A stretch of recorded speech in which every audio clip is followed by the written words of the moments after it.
Yo, hello everyone, and welcome back again to a brand new video. In today's tutorial, guys, I'm going to show you how to add Mailchimp in WordPress. So, first of all, make sure to go ahead and log into your WordPress account. As you can see, I'm going to do this right now, right in front of you. So I'm going to click on login, and this is my WordPress account. Now, there is some criteria that we need to respect in our WordPress account.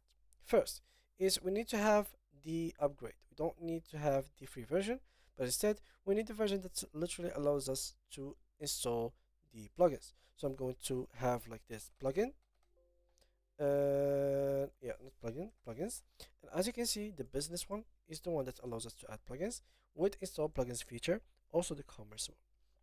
So the premium and personal and free are basically useless in case you had them. Now, once you get this one, of course, you need to link a domain name to your WordPress account so you can install plugins.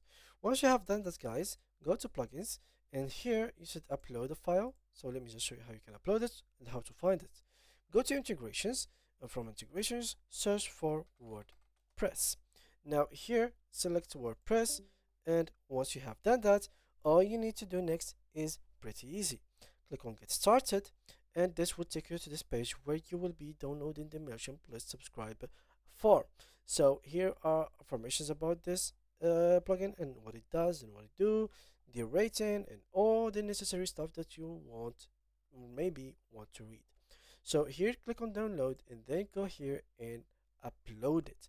In my case, I will not be able to do so since I don't have the business plan, unfortunately. And once you have done that, you will have the Mailchimp linked and integrated successfully within your WordPress account. So yeah, this is how you can connect both uh, platforms together. I hope you like this video, guys. Thanks a lot. See you guys in the next video.